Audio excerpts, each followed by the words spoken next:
Welcome to IT Pro TV. I'm your host, Don. Coming at you live from San Francisco, California. You're watching IT Pro TV. Hello, and thank you for choosing IT Pro TV, helping you learn wherever you go. I'm your host, Zach Memis, as we continue on with compTIA Net Plus. And this is Routing Technologies Part 2.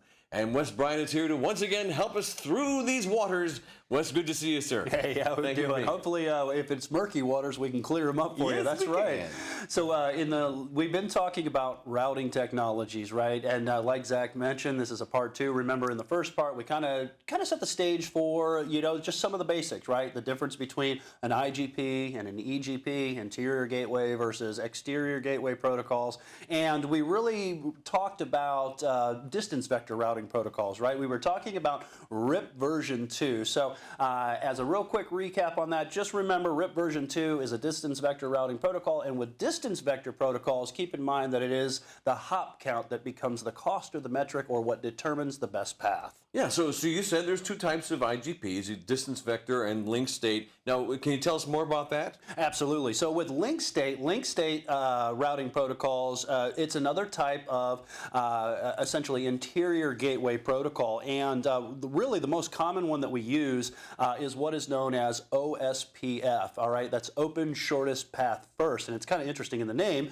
You can kind of see what's going on. It's the basis of routing, right? We want the best or the shortest path to get to a destination. Mm-hmm. Well, with Open Shortest Path First and link state routing, it's a little different in how we determine what the cost of a route is, right? The metric or the cost itself is going to be based on not just distance, and really it can be based on a lot of things, right? So where distance vector uses the destination and just distance, when it comes to link state, I want you to kind of change your mindset around it. I've been teaching this for almost a decade now, and one of the things that I tell students is that when you think of link state, change it around, and I want you to think of state of the link. If you think of state of the link routing, you can kind of figure out what a link state routing protocol is using to determine the best path, how it determines the cost, right?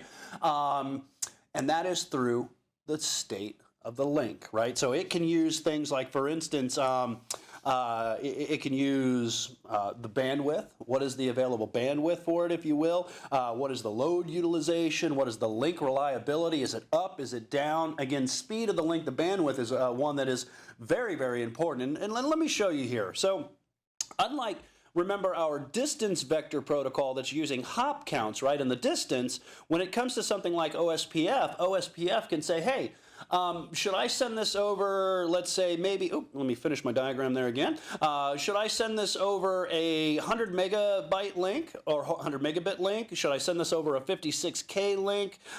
Should I send this over a 10 gig link, right? Well, you'll notice that 10 gig link is obviously going to be faster than a 100 meg link. So the 10 gig link has more bandwidth. It's going to could potentially be a better choice. So we look at the quality of the link, the speed of the link. Well, is that link up or is that link down? Again, so the reliability of the link. So, and administrators can actually set these. They set them through what are known as administrative distances, right? And you can manually let OSPF determine it, and there's a certain value or cost associated with different transmission speeds. But then administrators can override these if they want. If they want to manually define what the cost of a link is, they can, and they do that by setting what are known as administrative distances. And different characteristics of those links, as you'll go on to more advanced training, will learn that the administrative distances do differ in what the overall cost is. Now, kind of understand a little bit more about OSPF. OSPF is actually a pretty amazing link state protocol. It's the most common interior gateway protocol, much more so than RIP is today. And one of the reasons is that it doesn't have a hop count limitation. We don't have that limitation. It's very, very scalable.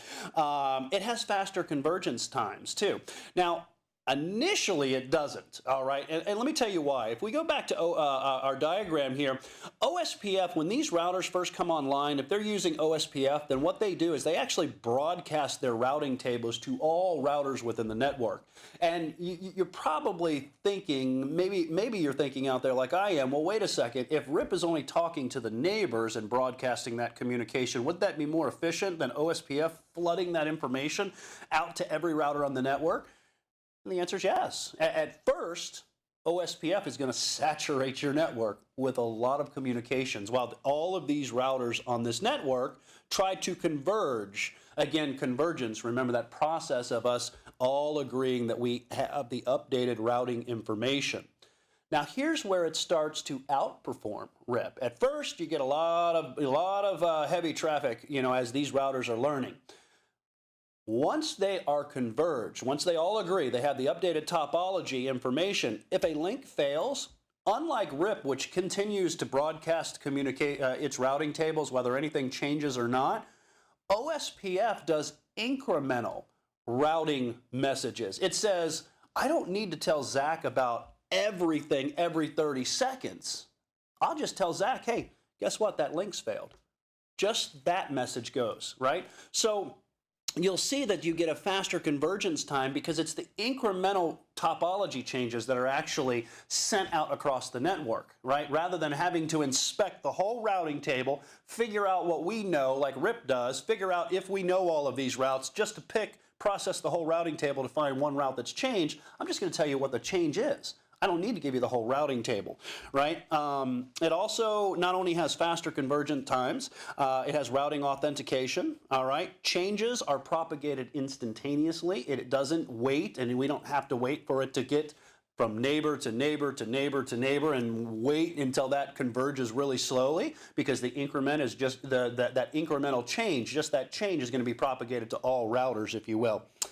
It uses something known as the Dijkstra algorithm to recalculate topology changes, and it also uses things like, for instance, multicast updates. And the multicast communications, unlike the broadcast communication, remember, you got to be part of the group. A broadcast is one to everybody. A multicast communication that OSPF is using here is just one to the other devices that were within that group. So again, much more efficient utilization of your bandwidth. All right, let's see here. So that has our link state routing protocols. Again, remember that with your routing information protocol, it's an IGP, distance vector routing protocol, as well as OSPF that is using link state routing protocols. Mm-hmm. So you mentioned link state protocols and distance vector protocols. So these are two separate protocols. Now, can there be a blending of the two? It's interesting. Technically, we do have one that kind of sits, and this is a completely different topic altogether. We have one that kind of sits in between. Mm-hmm. It is an interior gateway protocol, and that's something known as EIGRP, the Enhanced Interior Gateway Routing Protocol. And you got to love the name. It's telling me what type of protocol it is, but it actually started out, it's a proprietary one, by the way. These other protocols are actually just open standards, if you will. Mm-hmm. With the EIGRP is actually proprietary to Cisco. It's a Cisco-based protocol. It was the successor to the earlier Interior Gateway Routing Protocol, also Cisco proprietary, IGRP. So you can consider Enhanced Interior Gateway Protocol as the upgraded IGRP. Originally, it was deployed as an Interior Gateway Protocol, but it can be used as an EGP, an Exterior Gateway Protocol, but more commonly an IGP. Now, Zach, you asked a question. A blending of the two. What do we have? Total protonic reversal, a crossing of the streams, right? That we said we should never do. Getting back to the Ghostbusters thing again. That's right. So what's going on here is that EIGRP can use distance vector technologies, but at the same time, it can also use, like our link state, bandwidth. What bandwidth is available? Is there, what's the delay? See, that's another thing that I didn't mention about link state. If there's a latency on the link too, so the quality of the link, the availability of the link, is it up or is it down, that's also in link state, but it's also in EIGRP, right? Because it's blending portions of distance vector and portions of the link state technologies, load utilization, again, link reliability, like we've said. better convergent times than the earlier IGRP, and it uses something known as dual, and that's the diffusing update algorithm. Not sure if that's going to be on the exam, but it is a characteristic of IGRP. So EIGRP, make sure I get that right. We don't want the old one, so that you'll know that on the exam. So that is one of those ones that kind of blends both characteristics of distance vector and link state to give you just a better routing protocol. And I have another question. You mentioned the exterior protocols, right? The exterior. Can we talk a little bit more about that? Can you tell us a little bit more about that? Definitely. So if we go back to the slide, remember one of the things that I told you, primarily we've got those three interior gateway protocols, right? We've got RIP, we've got RIP version 2, its successor. We've got, what else? OSPF, as well as IGRP, which is old by now, and then Enhanced Interior Gateway Protocol. All of these sit on the internal network. Well, remember, or are internal to the autonomous system. Remember, they don't broadcast that information across autonomous systems. Well, there is one out there that is an exterior gateway protocol, and that's known as BGP. Now, BGP is interesting. In your, if you're following along with the exam objectives, one of the things that you'll notice is that they call it a hybrid. It's really technically a path vector protocol, and let me tell you, show you what I mean by that. All right. Remember that when I said the interior gateway protocols and the interior gateway routers, those are routers that actually sit on the inside of your network, and they sit there and they basically communicate their routing topologies inside of the autonomous system, but they don't let that information, broadcast that information to other autonomous systems, right? Now, this is where the border gateway routers come in, right? Remember, we have autonomous system numbers out there. It's an autonomous system, again, as a recap, is just it's a network that is under the control of a single administrative body and adheres to a single routing policy. Well, path vector protocol or border gateway protocol is what your ISPs use to communicate across the backbone of the internet in between these autonomous systems through the border gateway routers. These border gateway routers, if you will, they actually communicate amongst each other and share routing topologies, all right?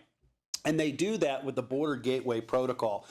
It uses things like the path, right, through those autonomous system numbers, network policies, or rule sets to make its decisions to send communications basically along the backbone of the internet. This is how the core backbone routers, if you will, and this is how the autonomous systems communicate across the internet through BGP, or the border gateway protocol. All right, so we've come a long way here in our routing episode, or a couple of parts here now. We've talked about the routing protocols. We've talked about how, how they communicate. I do want to kind of mention something known as the route types, all right? When we talk about routing types, we've been talking about routing protocols. Routing protocols, these are dynamic protocols, and they allow us to generate what are known as dynamic routes. All right, dynamic routes means that if something changes, these routers, to the routes, if you will, something changes, a link goes down, there's a topology change, the routers can communicate and they can update on the fly. They can update the routing tables, removing bad routes, replacing and putting entries in there for destination networks with better routes, right? So that happens dynamically, all right? There's a benefit to that, and there's also another type of routing type that's called static routes too. Let me show you what I mean here. So I got a little diagram that we've used with our routers here, and a dynamic route is one that has been generated by these routers communicating, right? That analogy I used in the first part where Zach and I are talking, Zach says, hey, I got a better way for you to get to that destination in your car. I say, oh, okay, you know what? I want that destination. I'm going to use that path now, and I'm going to quit driving an hour to the same destination, right? That's dynamically happening, right? Well, there's also static routing, all right? And static routing is different in the fact that kind of like when we talk about DHCP, right, versus a manually entering an IP address. Remember, DHCP, the IP address can change potentially, and it's generated or it's given and leased over by a server versus me going in and typing and manually setting it. Well, that's what a static route is. A static route is one in which you're not using this routing protocol. No dynamic routing protocol is being used. In fact, the administrator is saying, hey, I want to define this route, and I don't want you to talk to anybody. I'm not talking to Zach. I've got the best route. I know the route. Zach's out of the picture. Sorry, Zach, picking on you there. But that's essentially what's going on. You're saying, I am going to tell you what route to use. I don't want you talking to these routers and trying to learn of a different route. Now you might say, well, wait a second, how is that beneficial? Well, it has its benefits. Understand that any time a router has to inspect a routing table or has to update routes and has to make these decisions, it's going to be using computational power, right? I mean, that's its decision. There's core logic in there, and it's going to use CPU, it's going to use RAM in order to make these decisions. Well, you can actually, if you know that there's only a single route in between two routers, you don't have, like in this case where we have routers that have multiple paths, well, there's no reason to process, a routing table. There's no, or I say process a routing table, there's no reason to try to make decisions, right? I can manually define that one route and we can get a potential for better performance because the router doesn't have to sit there and calculate algorithms to determine what the best path is. It looks at the routing table and says, I'm using this path. So you get that benefit, right? That speed, if you will. Now, the other thing too, for security purposes, if you're defining a static route and we're not using the dynamic routing tables, then it doesn't matter what all the other routers are telling you because it's not listening to that. It's going to use that static route. So even for security purposes, it's good because I don't communicate with anybody else to figure out how to get from this router to this router. I already know what the answer is, right? It's manually defined. Now that's the benefit, right? If you only got that one route, no reason to process a routing table, right? The bad part of this, the drawback is, and let me show you what would happen to dynamic routing protocols, is that if a link fails, what do the routers do? Now, whether you're using RIP or RIP version 2, which you're probably not going to, or you're using OSPF, even though there's a convergence times different, these guys could talk to each other and they could find out, oh yeah, that route's failed. All right, well, that route's failed, so let's get the traffic down another path. We'll remove that entry from our routing table, and we'll learn a better path, and we'll put it back in its place. Then if the route comes back up, well, guess what? We'll update that. That dynamically happens, right? That's why they call it dynamic routing. With a static route, if the route fails, you're still going to try to use it. The router isn't making a decision. The router isn't going to communicate. My path to my destination took me an hour and a half, and now I hit a bridge that was out. I don't have the ability and the luxury to call Zach and say, man, you've been out to this St. Augustine 100 times.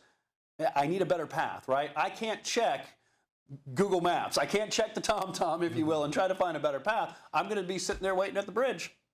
And that's the problem with static routes. It does have its benefit in the fact that if the route, you're not going to process a routing table, but if that route fails, unfortunately, you're still going to try to use it. And you're not going to talk to another router. So again, it does have its benefits, and like anything else, it does have its drawbacks. Now, there's another thing that we also need to be aware of too, all right? And the other thing is they talk about what's known as the default route.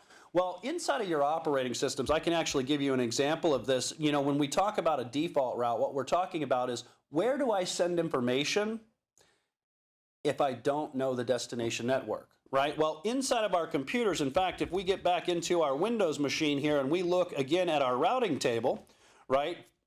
Notice that I have this 0.0.0.0. All right, well, what does that mean?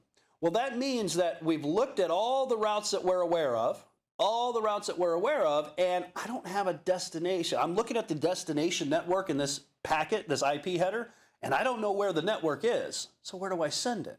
Well, our computers send it to the default gateway, and they're doing that through what's known as the default route. This means if I search the routing table, I can't find the destination, I don't know where to send it, I'm going to send it to the default route here. And in this case, it's going to be my default gateway. All right, and you can see that our gateway is this right here. So it says anything that you don't know of, which typically your operating system can use ARP, the address resolution protocol, use its routing table, and it can send information on its local network, but it doesn't know how to send information on another network. So it says, oh, I don't know whose network this is, so let me go ahead, I'll look at my routing table and I'll send it to the all zero route, and that essentially is telling it to send it to the router. The router, it's up to its job to sit there and to determine where to send this information. So that is the default route, and I want you to be aware of it for the exam. Now, if you don't have a default gateway, you're not going to see the default route, all right? And let me kind of prove this to you here. I'm going to go ahead and open our Network and Sharing Center, and I'm going to completely change the properties of our network adapter, right? So I'm going to go to Internet Protocol version 2. We're going to go ahead and choose properties. And what I'm going to do is I'm just going to manually set an IP address. I won't be able to connect to the internet at all, but we'll go ahead and we'll just do 10.10.10. We'll do 255. Oops, there we go. Let's do 255.255.255. And I'm not going to set a, notice here, Zach, I'm not going to set a default gateway. We'll just leave that default gateway out of there. And we're going to go ahead and say, OK, close. You can see it's an unidentified network. It's not going to connect. But obviously, it's not going to be able to connect to the internet. Why? Well, let's see. Let's go ahead and we'll clear our screen here and we'll rerun our route print option. And I'll just do the V4. And notice that I don't have that. I've got the local network that I'm aware of, just like we did before. Right? I don't have the 172 here because, remember, that's the network that this computer is now a part of based on its net mask. This is its IP address, and this is the broadcast address for that network. But notice what we're missing. Notice that the default route goes away. It's not right? And that's because I said, you know what? I don't want to have a default gateway. All right, so no default gateway, no default route. Now I'm going to go ahead and change this over to DHCP because the DHCP server is actually handing out a default gateway, which is what we want. And I'll go ahead and just obtain it automatically, change this over, and what it's going to do is go back to that DORA process, calling out to the network, getting an IP address, getting a subnet mask, and getting a default gateway. And if we clear the screen here again and we do a route dash print, oops, excuse me, we don't need a dash print, we need a -4. Notice that now that my default gateway is back, the default route is there. And again, it just says, if you look in this routing table and you don't know what that network is, send it to this route. And again, that will basically send it to your default gateway. Perfect. All right, so that has the majority of our concepts that we need to talk about. Now, I know we're getting a little close on time on this one, but I got 2 more topics that I want to mention, and they put that here in our routing section, and that is something known as network address translation and port address translation. Now, they call it NAT and PAT. All right, so what is NAT? All right, now, if you've checked out our IP addressing episodes, we talked about the fact that there are public IP addresses and there are private IP addresses. Remember, the public IP addresses are what we use to communicate across the internet. When I need internet access, what I do is I go to an ISP and I pay them a subscription or whatever the subscription fee is, and they essentially give you a public IP address. And that allows you to communicate with the internet. When you're not paying them, guess what? They revoke that public IP address and now you can't communicate across the internet. Public IP addresses are how we route traffic across the internet. Unlike the private IP addresses, which I believe is RFC 1918, if you will, request for comment, 1918, these private IP addresses, they're just used internally on our networks. And ICANN, the Internet Corporation for Assigned Names and Numbers, and INA before that said, hey, we'll just set these to the side and you can use them internally in your networks however you see fit. But you're not going to be able to communicate with the across the internet with them. So how is it that you can have 10 computers, let's say, on your internal networks? You get one IP address. I want you to think about your network right now, right? You probably got a cell phone connected to your Wi-Fi network. It gets an IP address. You probably got maybe a Roku. It's got an IP address. Guess what? It's communicating out there across the internet. Maybe you have an Apple TV as well. Maybe you've even got a television, right? A TV, a smart TV. It's connected to the internet. All these computers are communicating across the internet. Yet when you went to your ISP, you were only given a single public IP address, all right? That's through network address translation. And what it is it's a packet mangling. It's a packet manipulation. It's a manipulation of the IP header. And let me show you what I mean by this, all right? So you are leased a public IP address, let's say from your ISP, all right? You have one public IP address. Now, on your internal networks, your machines are using private IP addresses. In fact, we can kind of see this here. If I run my IP config, we can see that this DHCP server is actually configured to give us a Class B private IP address. You can see 172.16 and then .anything. That's in that Class B private IP range. But let me see if I can. I can ping a public IP address, and sure enough, I'm getting communication. So how is it that I tell you that you can't communicate across the internet with a private IP address, but yet I can just ping a public IP address. So it sounds like I'm lying to you, right? Not really. What's going on here is that in this instance, what's happening is the network address translation device is receiving that packet, right, with that IP header that has the private IP address in it. And what it does is it says, okay, I'm going to go ahead and I'm going to remove that private IP address, and I'll bookmark it in my table so I know which computer it came from. And I'm going to go ahead and put my public IP address on it and send it out across the internet. All right, now when it comes back into the network, what it does is it takes that public IP address off and removes it. Oops. It removes it. That's why you shouldn't manipulate a slide on the fly here. And it removes it and it replaces it with the private IP address. I'm going to get this right eventually here. So what we have essentially is a translation, right? We get the ability to manipulate the packet. Now, you also have what's known as port address translation, and port address translation is the fact that it also will check the ports, right? It will, like for instance, in your home networks, right? What it also will do is it'll say, hey, I'm going to do the same thing here, but in order to keep track of the communication, I'm going to actually pay attention to the port number as well when I put that in that database. And when that information comes back, essentially what we're going to do is it's going to inspect the port, and then what it does is it will replace the internal private IP address with a port and deliver it to the endpoint. All right, so you got port address translation and you got network address translation. Again, network address translation and port address translation, they're kind of both using NAT, but one is actually inspecting the port, that layer 5 port address, if you will. Or TCP/IP port. Now, the last thing I want to mention too is something known as port forwarding. All right, and again, this kind of comes back to like port address translation, but you have your devices that can pay attention to the ports that are associated with a communication. Well, when you receive a communication inbound into a network, if you're doing port forwarding, you can say, you know what, the device, let's say the router, I want you. Anything that comes in on port 3389, when you see that traffic coming from the outside in, and I can see that that TCP/IP port is port 3389, I want you to take that communication and forward it to this one computer. It's called port forwarding, right? Port forwarding is a way that we can take a certain type of traffic based on its port number and send it to a specific computer inside of our internal network. That's port forwarding. So know what port forwarding is as well. Again, like I said, as you go on to more advanced training, you're going to see a little bit more on how to configure port forwarding as well.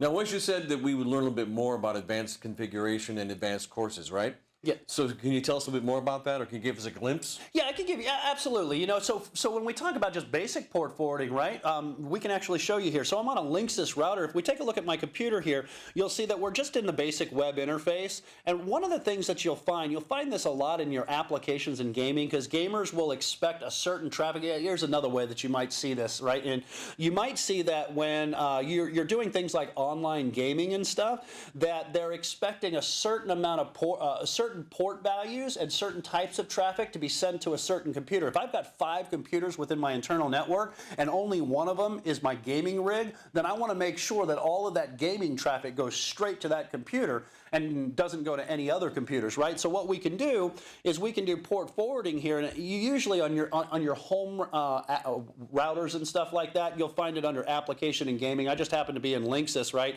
And what we can do is we can say, hey, I want to forward a specific type of traffic. Let's say, for instance, it doesn't have to be, I'm just giving gaming as an example, but notice it's saying, if you see a port for 53, in this case it's DNS traffic, I want you to send that to, let's say, a computer on my network, and let's say it's 192.168.1.12, all right? Then what I can do is I can enable that, and we can go ahead and save those settings. And when we continue, let's see if it does save it. Yep. Then what it's telling me is that, hey, anytime I see DNS traffic bound for port 53 in this case, it is going to see that, inspect that information, and it's going to send it to this one computer. Right, so this just happens to be an example of, doing a single port forward for a single type of communication. And again, it's going to identify that. You've seen it there for a second, that it was going to identify it based on its port number. So notice it's saying external port coming in. I see the traffic. In this case, now we've changed it to HTTP traffic. When I see this traffic come in, send it to this computer or this IP address, right? So Great. Basic port forwarding there. Like I said, it can get more advanced, but at least you can kind of see like the basics and what is going on behind the scenes. Fantastic job as usual, Wes. And Routing Technologies Part 2, an essential episode in the compTIA Net Plus series. Make sure you watch all of them, and you're in the course library anyway. There's hundreds of other videos there, all designed to help you go further.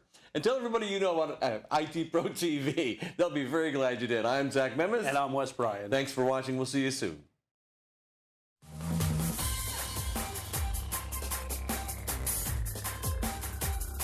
Thank you for watching IT Pro TV.